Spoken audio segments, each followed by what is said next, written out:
Relax, the keyboard is off, the press box is closed, but the mic is just getting warmed up as we fire on all cylinders as to what is happening with the Flyers. The show where the writers are fresh off the presses and the ink is not dry, and two of Lance's latest articles released just this week. Welcome to the Hockey Writers Inc. Join Lance and Steel as we bring you all the latest on the Flyers. Ladies and gentlemen, welcome to another episode of the Hockey Writers Inc. starring your host, Lance Green. How are you? Oh man, I'm doing great. How are you doing? I am ecstatic and ready for this show. Oh man, I am too. I'm your co-host, SteelFlyers, and we've got a big one lined up here for you, folks. There's so much to get into, so much information, so much to talk about. There's so much. Oh my gosh, jam packed. That's a good way to put it, right? Wouldn't you say? I think so. All right, good. Lance, my man. Uh, First of all, we would like to thank Jamie Baskow and the Flyers Nitty Gritty .com and their group. Jamie Baskow, Urif, and the whole crew. The Hockey Writers Inc. salute for the 20th week in a row for Bleacher Reports. I mean, every time we put a show out, it just goes right to the Bleacher Reports. It's beautiful, and thank you very much for the support. Really appreciate that. We would also like to thank our sponsors, Canine Country Club Resorts. They take care of all your pets' needs, from daycare to spa treatments and even pool time. Check them out on the web at www.cccresorts.com. Also, I would like to throw a shout out to um, a good friend of mine. Had his best friend recently passed away. He was a huge Flyers fan. He was a lifelong Flyers fan, for that matter. He was in his early 40s and passed suddenly due to a heart attack. This is a GoFundMe page for the Vince Mack family in South Central Pennsylvania. He was a lifelong Flyers fan. He leaves behind three children. All three of the children are under the age of 12 years old, plus his wife. Yeah, it's really sad. They are going to hold a memorial 3-on-3 because he also played pickup hockey. Yeah, yeah, he was a winger. He played pickup hockey, so they're going to have a memorial hockey game the end of August, a memorial 3-on-3 game to try to raise money. And what we'd like to do here is direct you to the GoFundMe page. It's www.gofundme.com/ relief for the Vince Mack, VINCEMAK family. Please help them out. They need all the help you can. Big, huge Flyers fan. Was always at a lot of games and was able to enjoy the team, and that was one of his big things that he really enjoyed. And so we would just like to have a shout out to that. And if you guys could please check that page out, that GoFundMe page, we'll put it in the information here and all that stuff, so you can have the link and all that. But please go check that out and please donate to a family that could really use your help. So thank you very much for that. All right, my man. We got a big one here. We got two great articles that you put out, Lance, and it's like every week it gets better and better. And I mean, he gives me such great stuff to look at and read, and I'm so in awe of the things that I get to read. Not, I mean, just from Flyers Nitty Gritty and Jamie, what Jamie writes and what Sam writes and what the whole team writes, but I really love what you write and I love how you write, and so that's why we do the show. So we got two really awesome ones here, and the name of the show. Ready for this? Ready? I'm ready. What a difference 10 years makes, and should it happen again? That is the question. That is the question. I mean, you point that out in both of your articles. You address that very same thing, and that's why this was perfect. Perfect articles to do, perfect segues into exactly with what we're talking about and everything that's going on with the team right now and things that could happen or what they might need to do or whatever the case is. So, Right. Let's jam right on it, man. The first article that we're going to talk about was one that is just still dripping with ink. It was released today, bright eyed and bushy tail this morning. And yet again, Lance, you knock it out of the park, my buddy. And buyers or sellers with the NHL trade deadline looming, what route should the Flyers take? Um, Gosh, man, I don't even know what to say on this.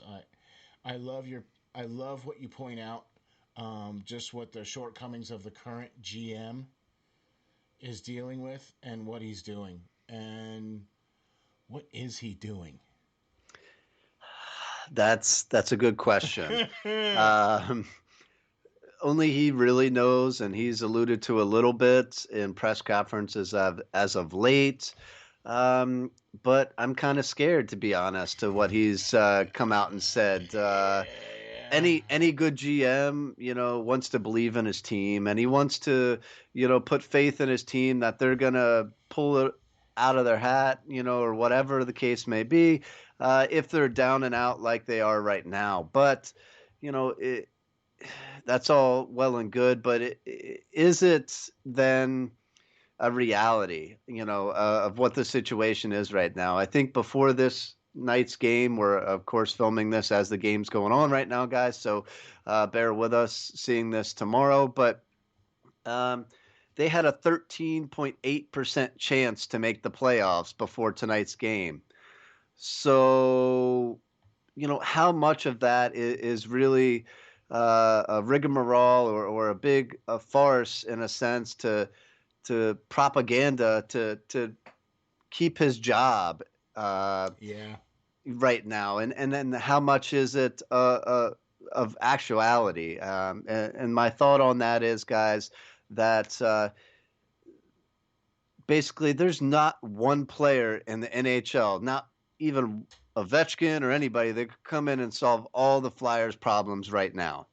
Okay, so why go out and spend money and assets and first round picks and players to off the NHL roster to obtain a player if all that they can go out and get is the rumored Mark Stahl, Oh yeah. or Alex Goligoski from No. Arizona, like from Arizona, I don't see it. I don't see the purpose of it. You might as well just go ahead and tank and bring the kids up in my mind, if Uh, that's all you can get. okay. All right. It's kind of funny that you mentioned that because you point that out so significantly in the article about the fact of the shortcomings of the GM and the moves that were made in this past off season and the moves that were made in the previous off season.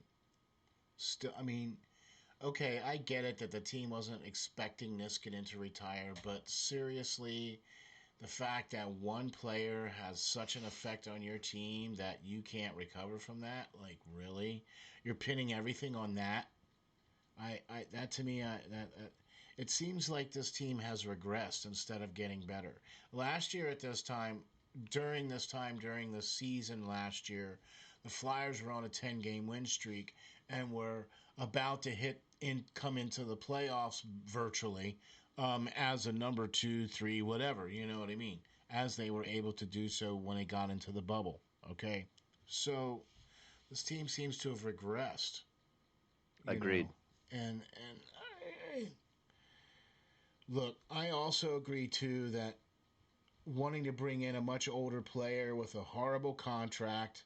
I mean, why? Of which in this article you mentioned two such examples of which players you would not want to see. You know what I mean? Look, I am so with you on this, and we have been screaming about this for weeks that this team should already be putting the kids in because what at this point, what do you have to lose? I mean, all you're doing is sliding further and further back in the standings because that's just more games that you're losing. You know what I mean? And you're potentially risking health issues on the assets that you do have that you could potentially trade and or move. You know what I mean? So, but Definitely. you do point out somebody that I think would be particularly interesting, and that player was Anthony Monta. Yes. So with that being said, under that same mindset, I don't think that the team should go out there and use that, ability and all the cap space and all the assets on a guy that's only going to be here for this year. I don't think that the Flyers have a chance to make the playoffs at this point, and even if they are able to squeak in, what real threat are they going to be to the Tampa Bay Lightning, to the Florida Panthers, to the Toronto Maple Leafs right now that are just bullying over teams? You can't even get out of Uh, their own division. right. Essentially, the only team that they have an established good record against this season is the Buffalo Sabres, and they're the worst team in the league. Um, so I don't know why you would pump money into a team that is gonna fail you. But in that same token, I don't think that the Flyers should just sit on their hands and do nothing. Now, uh, using those assets to get better next season and beyond is where I would like to see the team take if they're going to Yeah, go that out there and try to make some additions to this team. I want to see them make moves that are going to help a team moving forward. And Anthony Mantha from the Detroit Red Wings, in my mind, is the perfect piece. Okay, the Flyers have some extra cap space with them waiving Shane Gossespierre and essentially got a little bit more wiggle room out of that. yeah. So Anthony Mantha is somebody who is on their team's trade block. The Detroit Red Wings are, of course, horrible in nature again this season, and have a bunch of young, up and coming guys that are still yet to make the team.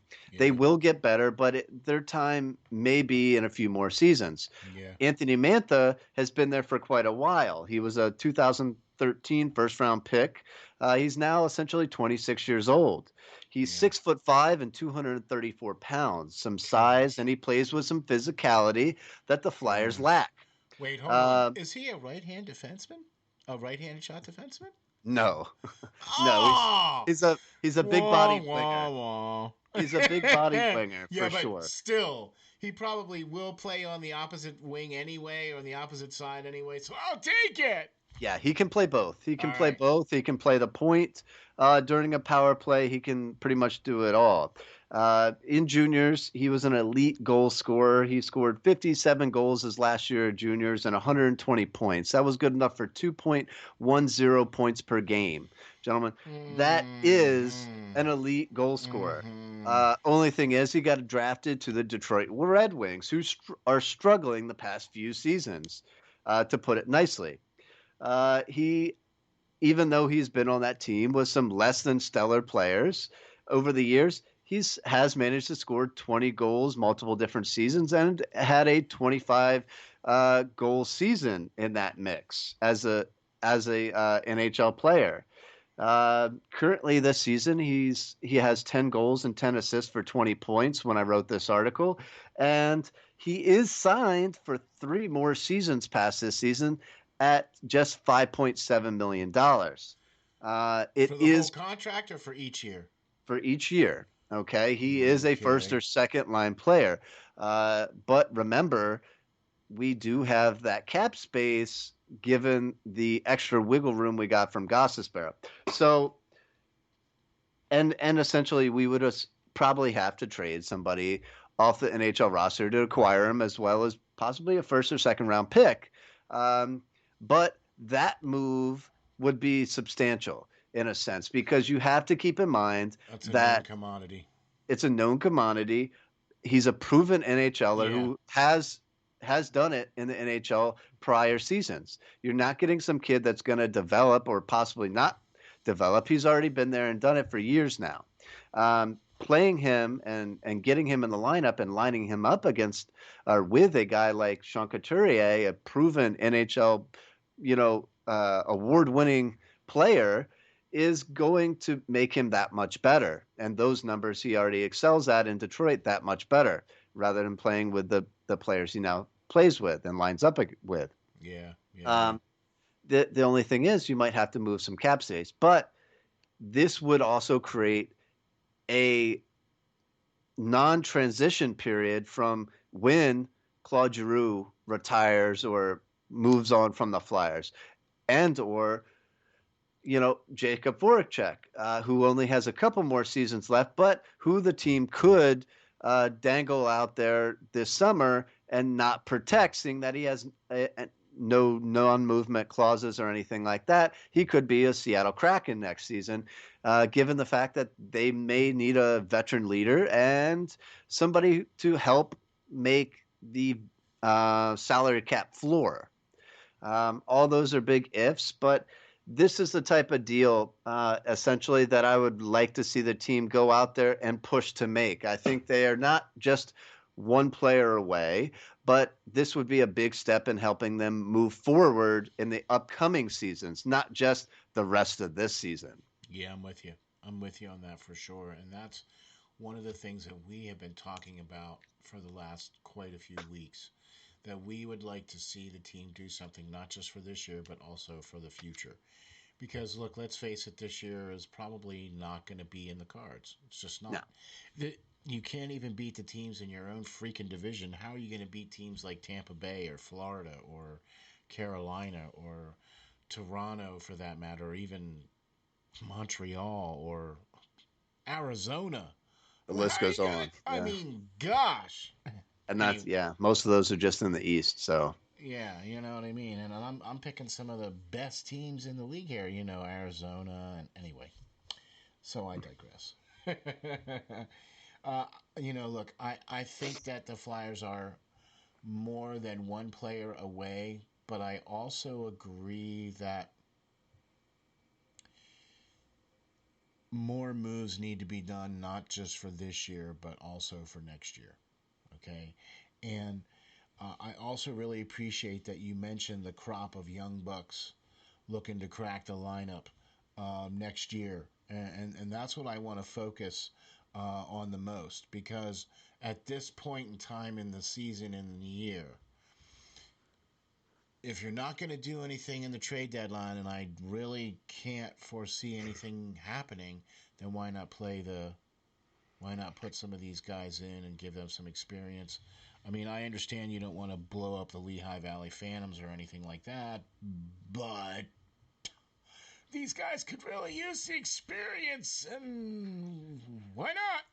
So it's funny you should say that, Ron, because Steele, I just got done writing an article that is on the editor's computer inbox right now about that. So Ah. yes, yes, it should be out sooner rather than later, and yes, I agree wholeheartedly. I think that the team now needs to focus if they're not going to go out and make a big splash to fix all the problems that this team has, then let some of the kids come up and go on with it and get some experience in that sense. So, and I think the article that I should have out soon says that rather well. So, Okay.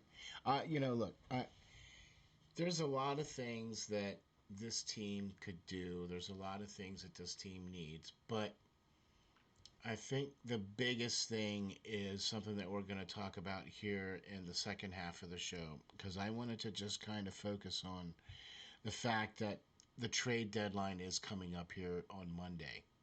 Okay. And we really just don't think that Chuck should do anything that's going to mortgage the farm to try to win for this year. right. You know what I mean? We've talked about multiple players that we thought could be of help to the Flyers, not just now, but next year and the year after and down the road. I mean, I wouldn't have a problem getting a contract from somebody that has some term that I know is a proven commodity, that I know is going to be here with us, for a little while and be able to bring something to the table. Yeah, I would agree. I think also to that. would be a trade like Chicago just made today, where they were able to take on a bad contract or two for the rest of the season, just to also uh, grab a player that I wrote an article about some time ago, named Henrik Borgquist, Yes. and from the Flyers, from the Florida Panthers, rather. And I think that trade was amazing. Where they had the cap space, they were willing to take on a couple guys to help that other team out to go out and try to get some players that might help them more so than the players they got rid of, Yeah. and got one of their best prospects that basically had an ugly ending to with the Panthers anyway. So he was looking for a new home, and I think that was brilliant. At this time, at this year especially, you're looking at some definitely different times, and teams are not looking to always take on a bunch of salary and right now and term. And if you can make that happen and find some magical way to pull that off, and still be able to get a prospect or something that will help in the future, I would be okay with the Flyers doing something similar. um, if it meant paying somebody for just the rest of the season, seeing that their season is pretty much done at this point anyway. Yeah, because that would make no sense to try to bring somebody in here with this exert. We can't. We don't have the space to do it anyway. So it's like, and that's the thing.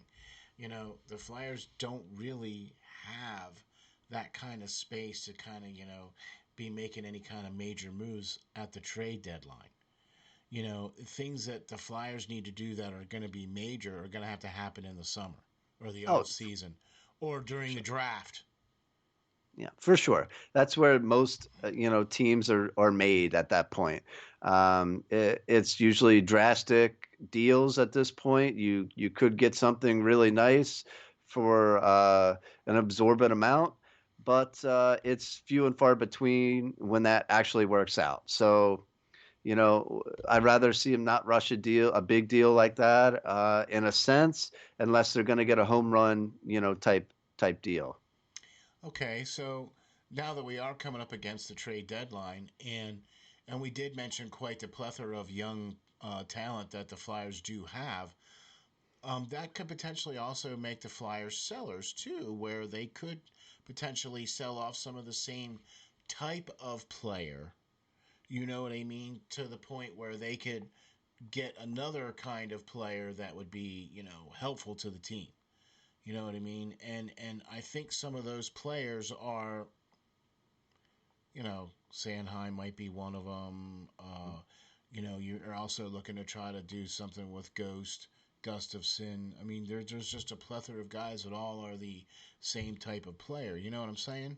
Yeah, I would add to that, possibly Nolan Patrick, who hasn't really, done it all while he was here.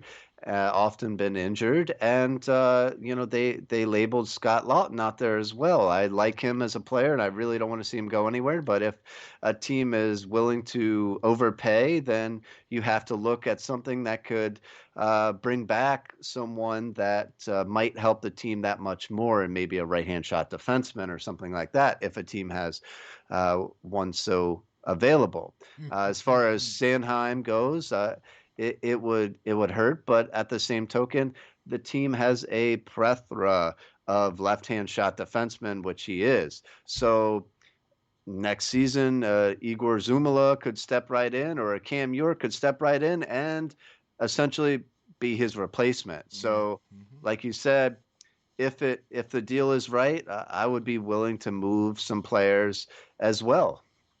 I would actually like, if anything, I would like to see the team kind of do some moves that kind of are going to be part of the second part of the show. So that's kind of Hmm. what I think. So okay, I'm teasing it a little bit here. So that's kind of what I do. So Yeah. we're gonna take a quick little break here. We're gonna get a word from our sponsor, the www.cccresorts.com. They have a great day spa, a great WAGs program for your pets to be able to be there on a daily basis, on a weekly basis. They got an indoor and an outdoor pool. They can take care of everything you need for grooming and anything like that. So check them out. A word from our sponsors, www.cccresorts.com.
Explain all of the fun things that we can add on to their reservation, whether it be one of our packages, either a nature walk, a ball time, or even a cuddle time.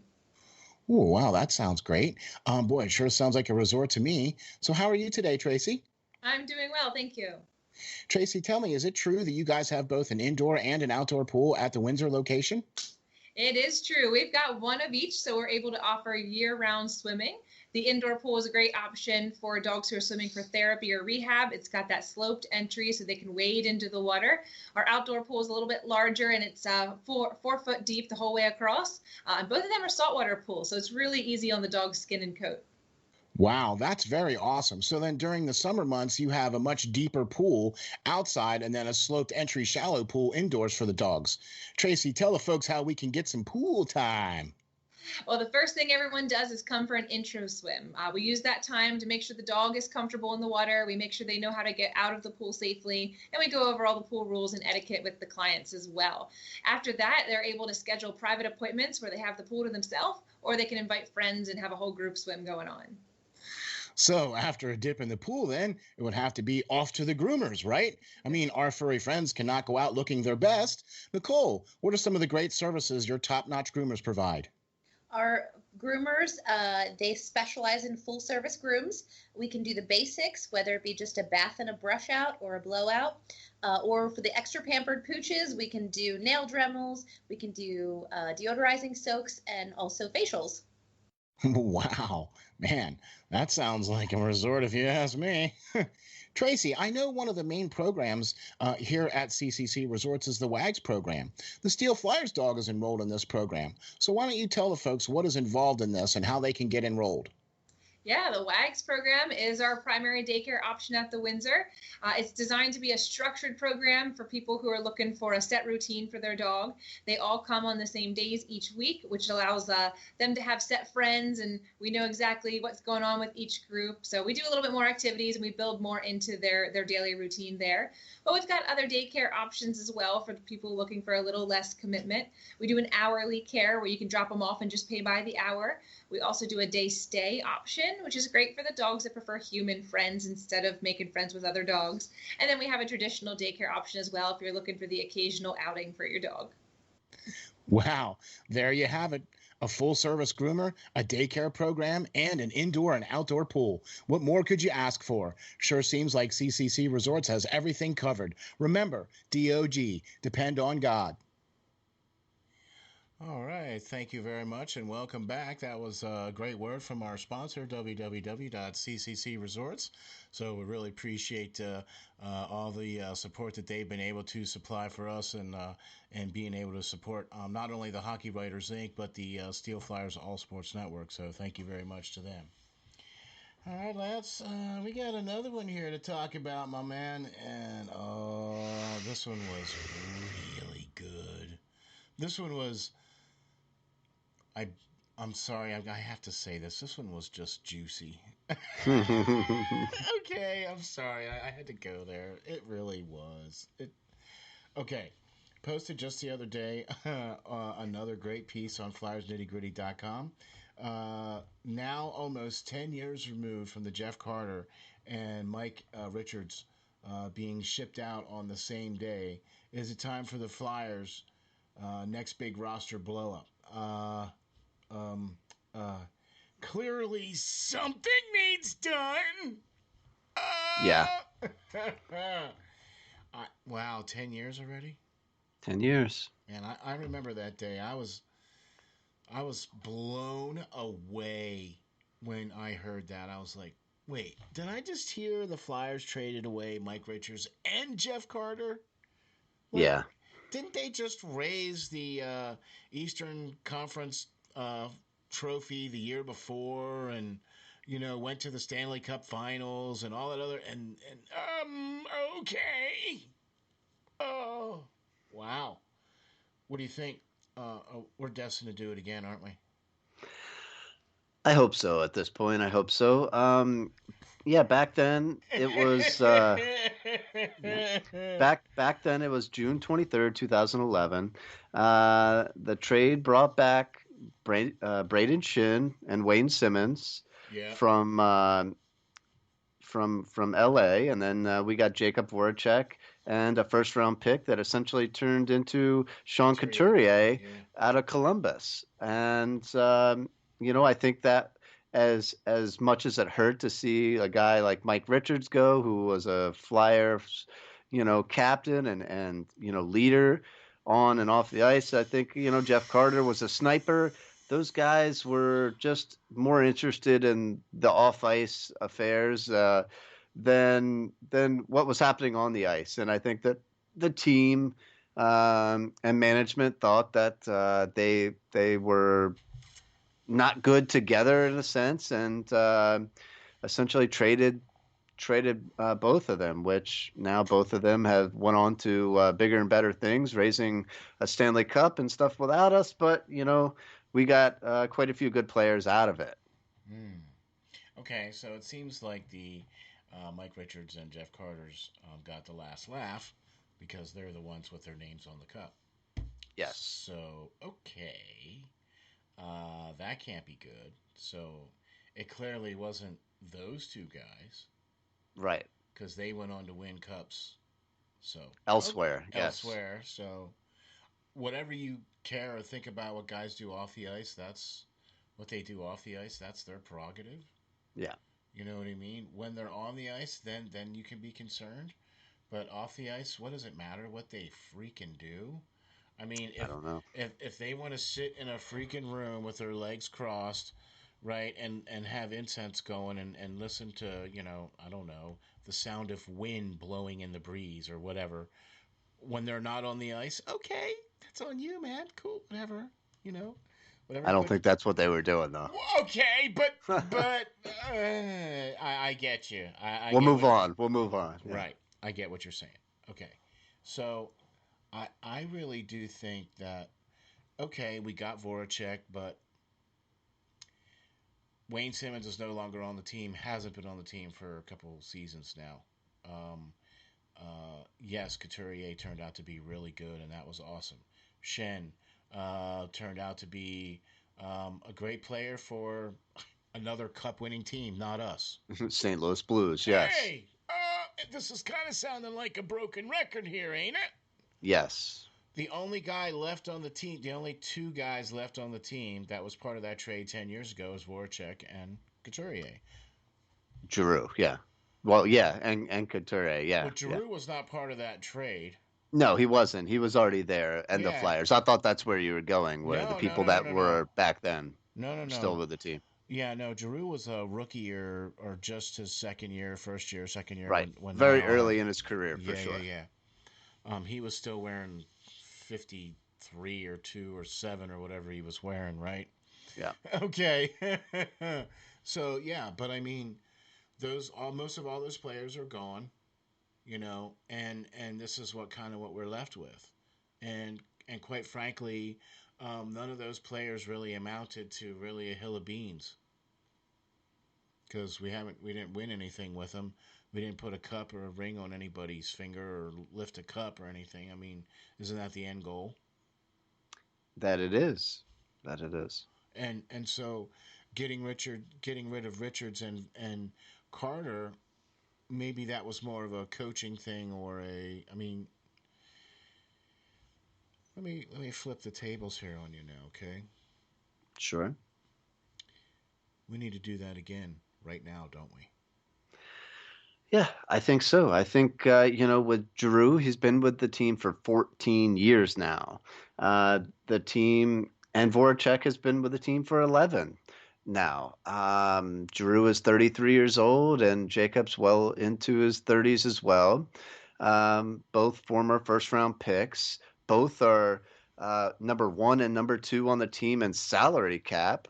Essentially both making over $8 million a season, with Drew only hitting the 100-point plateau one time in his 14 years. He is a great player, but he is not that player, clearly, that is going to carry us over into raising a Stanley Cup banner. Not your Sidney Crosby's, not your, Alex Ovechkin's. The list goes on. Steven Stamkos, all that. He's not on that level. He is more of a B level, superstar, um, which is fine in its own sense. But I think it is time to move on. During that time, the team has been through six different head coaches and has seen a total of 19 goaltenders start a game for the Flyers. Essentially, the team has replaced one after another of both these two areas with guys because it hasn't been working.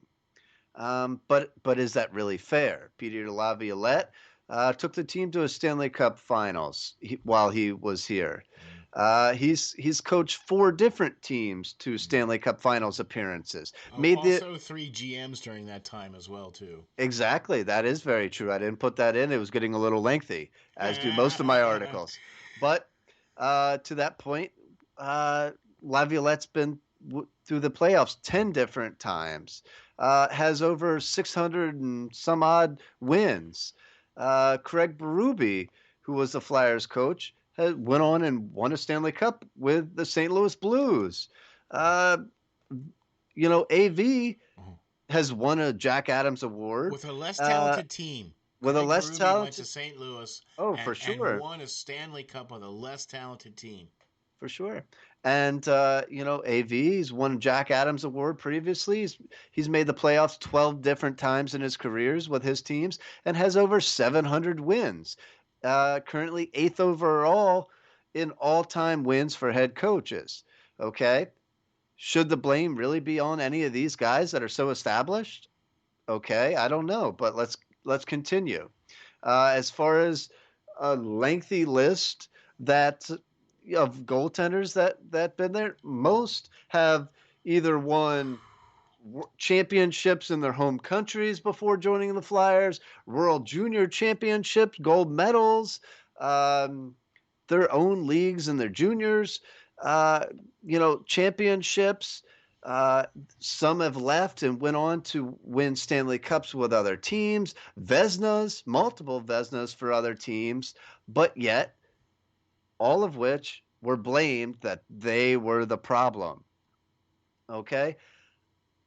I don't get it, guys. When is management finally going to open their eyes and realize that a culture change might be needed again like it was 10 years ago? When is the blame going to be stopped being put on most of these other players? As far as defense, you can say, obviously, a lot of people say, oh, man, it's the defense that is the problem. But in the past, who have the Flyers brought in, guys? We've had Kimmo Timonen brought in from Nashville. We've seen guys like Hall of Famer Chris Pronger being brought in, who's won cups.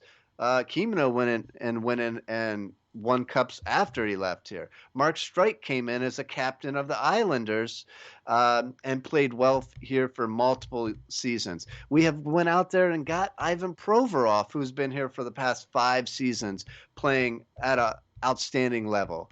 So when Darian Hatcher was a former captain of the Dallas Stars who won cups or a cup with them before joining the Flyers. So at what point are we really going to start looking at Giroux and Voracek as essentially the problem? Since that time of Mike Richards leaving, you saw, Chris Pronger take over the captain spot from him, but essentially, we all know where Pronger's career went. He got injured and had to essentially retire, Yeah, thus shame about passing that. passing it on to Giroux. But since that time, Giroux has took over as being captain. The team has essentially grown to be less aggressive in nature, not playing with as much grit, not finishing their checks. All previous, people being Mike Richards, Jason Smith, Darian Hatcher, Keith Primeau, Eric Desjardins, Eric Lindros, Kevin Deneen, Rick Tocchet, all those guys, all those captains before him, you did not see that culture change. They carried on what it meant to truly be a flyer. This not being the case with Claude Giroux in a sense. I Yeah. don't see him as being a leader night in and night out, uh, in that aspect that those players carried and played hockey, Flyers hockey, in a game night in and night out. I see Drew taking games off. He ends up every year with, a decent amount of points and to that level. But he takes nights off. He's scored 2 goals, not too long ago, and will go a couple of games without a goal or without a point, and essentially disappear. And I think that a team looks to that captain on the ice. A coach and a GM can build a team. A coach can essentially give a team a game plan, but a captain is a guy that these young players that the Flyers have on their team are looking to know what to do and how to play on the ice. For an example, and he's not leading a great example out there. He's not playing Flyers hockey. None of the rest of the leadership group is either. No.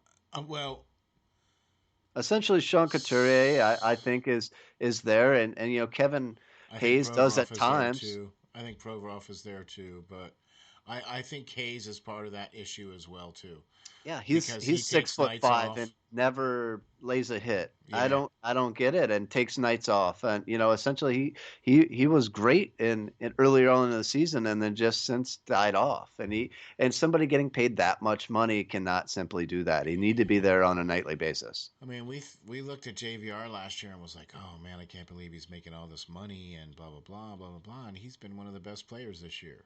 You know what I mean? And it's like, He was, essentially part of the problem last season, but he really saw come playoff time, what AV system could essentially do and help this team, and he's bought in, yeah, as did Gostisbehere this exactly, year, exactly.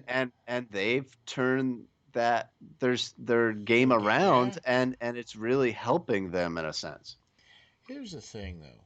Okay, when you talk about, and this is exactly what happened when the Richards and the Jeff Carter thing, that was a huge culture change to the team. Okay, um, so I think that's what needs to happen as well too. I think because they're starting to be, the young players are looking up to this leadership group, and this leadership group is not necessarily best serving the youngsters. I don't Okay, think so. I don't think so. okay, by allowing it to be okay to lose, by allowing it to be okay to not finish checks, by allowing it, I'm gonna tell you something, man. I watch games, and not just Flyers games, but I'm watching Flyers games, and I'm very very much paying close attention to the team and how the guys are playing. And I watch a player that there's an opposition player and our player are skating to the puck. Okay, it's like right about at the red line. Okay, and it's along the boards, and the opposition player is gonna beat us to the puck, right? But our player, instead of continuing to skate and continuing on to hit that player as a check, because now that player has the puck, even though because they beat you to the puck, I saw our player stick check and miss the puck and the stick and everything, and the opposition player is now going back the other way with nobody in front of him. Okay, and I'm seeing that on a nightly basis. This team, okay, where Yeah. players are not finishing checks. They're stick checking instead of body checking. See, that's why I think it's more than just a culture change here, because I think this system is not matching what this team is asking for, or do I feel that the fans are asking for it more than the team is?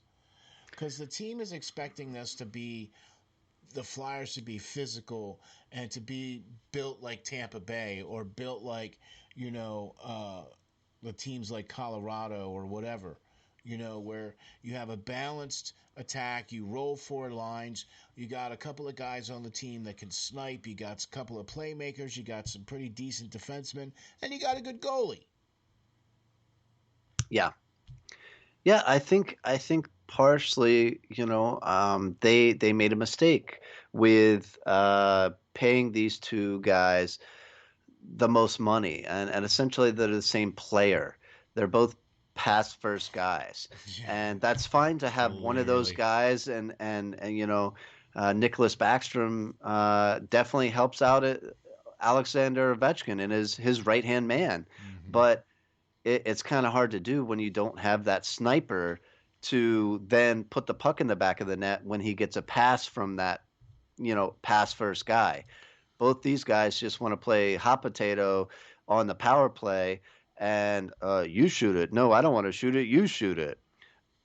Gets old after a while. And if you ever been to a Flyers game, you can hear the Oh, Flyers fans screaming you don't have for to them be to there. shoot the puck. You Yes. don't have to be there. You can hear it. In fact, what's really funny is that our good friend Jim Jackson has said it on numerous broadcasts about just how vocal the fans are about what they feel that the team should be doing during power plays, and so it's amazing to watch how, what I can't understand and what blows me away is how the Flyers have been out shooting teams like the other night, where they had 22 shots on goal in the second period and they didn't have anything to show for it. And it's like,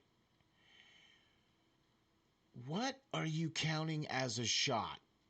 Does the goalie have to make the save? Does that count as a shot? Yeah, it's tough to say. I think that's one of those things that is up in the air, and it really needs to be handled a lot better.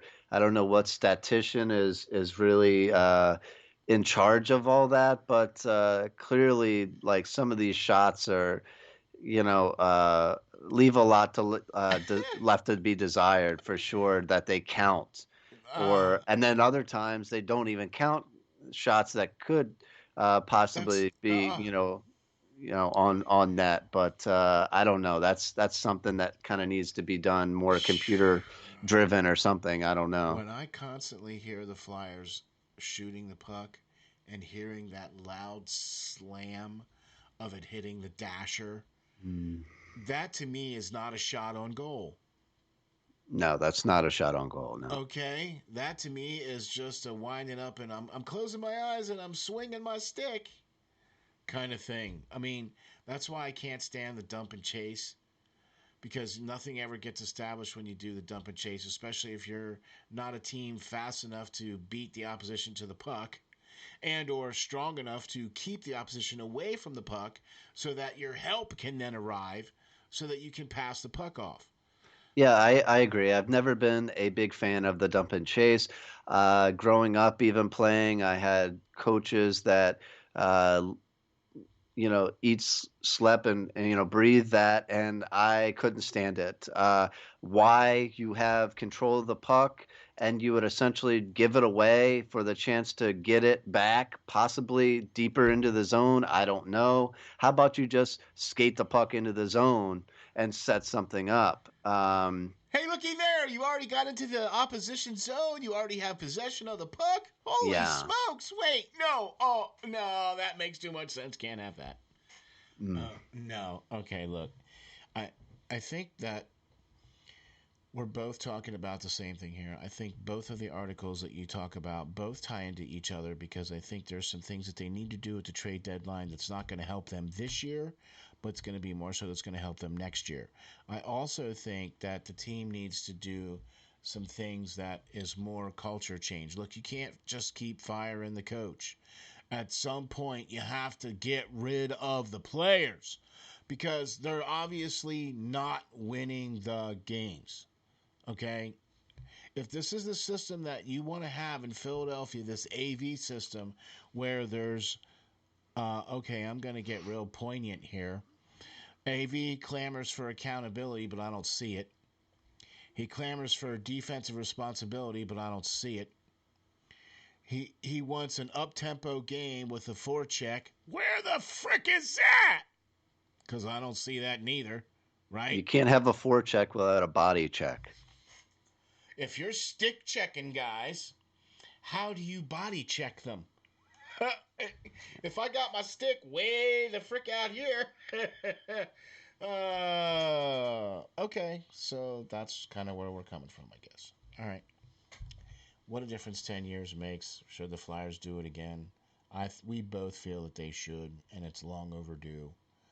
We're This team has, and here's the really sick part, and I think this is going to be my last point. This team is not that far away from being contender because they showed last year that with a hodgepodge and a mishmash of players, they can make it. And if you have a steady goalie and a steady D, I mean, what do you think? No, I agree. I just don't know where that right-hand shot defenseman is going to come from. I think they're too few and far between, and people that have them are going to hold on to them dearly. And the cost of obtaining one is just too terribly high. So Yeah. I think that that is one place that the Flyers would look to either draft coming up or essentially trade two or three left-hand Yeah, yeah, defensemen that yeah. we have so many of in order to get one good Yeah. right-hand Yeah, shot. yeah. I think that would help, and I think the team needs a sniper for sure. Needs a culture change and maybe some new leadership in the fold. Some new Um, voice. a new voice A in new the locker voice. room A for new sure. message. Yeah, for sure. I Yes. agree. All right. Lance, my man, it's amazing how quick the time goes by, isn't it? It's Yeah, like for it's sure. like you blink and it's like, wow, man, dude, we just covered two really awesome articles from the writer extraordinaire Lance Green from FlyersNittyGritty.com. Lance, how can we follow you? Where can we get you? And I think we did hear that there's some upcoming, right? There is. You can see those hopefully soon at flyersnittygritty.com and or at my Twitter at LNGBASS, the number's 39. Yeah, man. If you're not following this guy, you should be. I'm your co-host, Steel Flyers. You can follow me on Twitter at SteelFlyers52. Also, you can check out the Hockey Writers Inc. on the web at www.steelflyers.com/Hockey Writers Inc. Also, check us out on YouTube. We also are out on Spreaker, and we're also out on all the podcasting universe. So check us out on there. Please hit the like and subscribe. Thank you all very much for watching us. We would like to thank our sponsors, www.cccresorts.com, for being our sponsor. Thank you very much for all the great, wonderful work you do for all of our pets and daycare, grooming, and pool needs. Really appreciate that. Lance, thank you very much, man. Appreciate it. Awesome. Yeah, anytime. Another great show in the books. You got it, my man. Thank you all very much for watching. We'll check you out on the next one.